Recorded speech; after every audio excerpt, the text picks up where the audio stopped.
Magandang araw po. Ang video po natin ngayon ay dito sa loob ng garden. I-share ko sa inyo itong isang puno na rambutan dito sa garden namin. Ito po ay taon-taon na bumubunga at patatlong taon na po natin ito na harvestan. Ito po ay beginning ng paghihinog na rambutan. Tingnan nyo po ako, mapapansin nyo medyo hilaw pa, kita ho ba? Hanggang doon sa taas, ayan po yung bunga. Medyo marami ang bunga na rambutan natin ngayon. Ikumpara ng mga nakaraang taon dahil nga po ay lumalaki na ang puno, nagmamature na, kaya siguro po mas marami siyang bunga ngayon. Yan, ipakikita ko sa inyo. Yan, di ho ba't nakakatuwang pagmasdan na yung punong tinanim mo na maraming bunga. Ito po nung tinanim namin. Binili sa Tagaytay kaisa-isang puno na to. Hindi man ganong kalaki, pero medyo mahal po yung grafting dahil sa Tagaytay po natin binili itong nag-iisang puno na rambutan na to. So, no, tinanim na to, dinidilig natin lagi. Kung pagmamasdan mo, hindi mo ina-expect na ganito na itong kalaki. Kasi masyadong mabilis po ang paglaki ng puno na rambutan na to. Ito nga po at marami ng bunga. Ayan po. Kung natatandaan nyo, may video rin po ako ng mga nakaraang taon. Pero nung binidyo ko, ito ay hinog na. Natuwa lang po akong i-share sa inyo dahil masyado pong bumaksak na ang sanga, dahil masyado pong mabigat na. Ibig sabihin, talagang nagsisimula ng mahinog ang rambutan. From sa pagtatanim, sabi ko nga sa inyo, ang pagtatanim hindi na natin isipin kung kailan siya bubunga. Basta tanim lang tayo ng tanim. Katulad ng punong ito, nung tinanim nga, sabi ko sa inyo, hindi ko alam kung kailan bubunga. At ang dream ng lahat na nagtatanim ay makitang bumubunga yung kanyang tanim. Ito yung tubo ng punong ito na kumakain na tayo ng libre at hindi na tayo bibili ng rambutan. Ayan po. Mapansin nyo hanggang baba.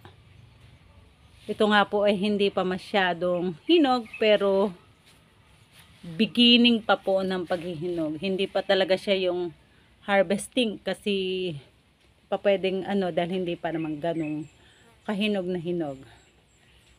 Yan. Yan po ay tuklapin. Ayan po. Sumayad na nga po sa baba. Andun na sa may Bermuda ko. Nakalapat.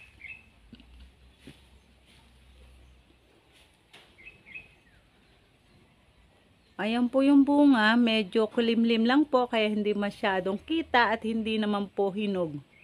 Na hinog, green, beginning nga po ng paghihinog ng rambutan. Ayan po.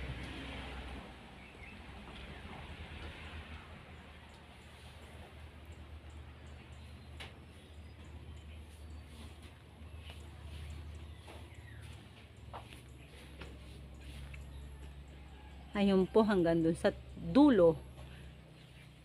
Ito po hindi pa nagtatagal ng puno dahil sabi ko nga sa inyo, hindi pa kami nagtatagal na nakatira dito.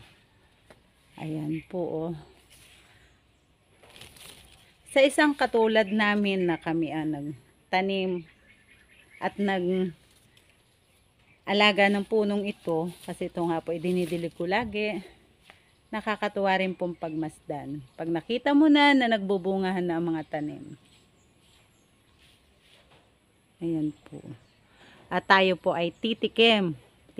O kukuha tayo para matikman natin yung rambutan. Sabi ko nga sa inyo, 3 years na itong bumubunga. Doon sa 2 taon na yon, kinain natin at nag-share tayo ng bunga. Ayan po. Samahan nyo si Caviteño Farmer na ha-harvest po. Pipili tayo ng pwede na nating kuhanin.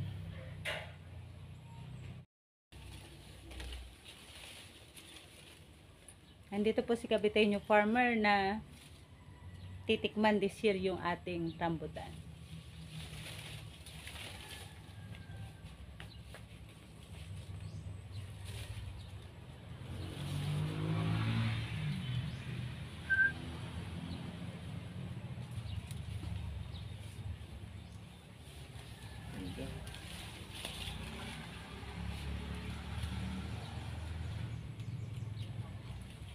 Ito po yung, sabi ko nga sa inyo, ito yung bunga ng pinaghirapan natin. Titikman natin.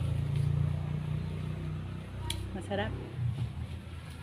Lalo na yung kinakain nyo ay galing sa pagtatanim. Yung punong tinanim nyo ay bumubunga na. Sabi ko nga sa inyo, kung nasubaybayan yung channel namin, 3 taon na itong bumubunga at atin laging pinanguhanan. Matamis na pero hindi pa ganong katamis na ikukumpara mo dun sa sobrang hinog na. Kasi beginning pa nga po ng paghihinog na rambutan.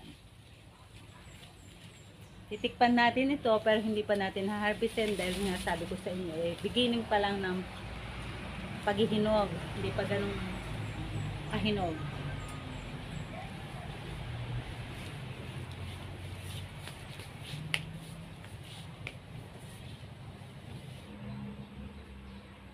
I-share ko lang sa inyo itong puno na rambutan na to kahit hindi pa masyadong hinog dahil napakasarap po sa pakiramdam na makita at ma-share sa inyo yung puno naming tinanim ay mas marami na po ngayong bunga.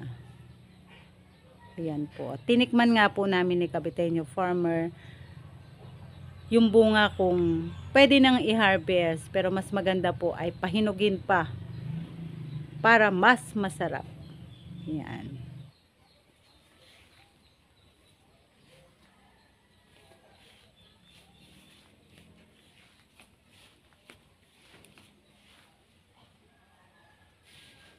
Hanggang dito na lang po ang aming vlog.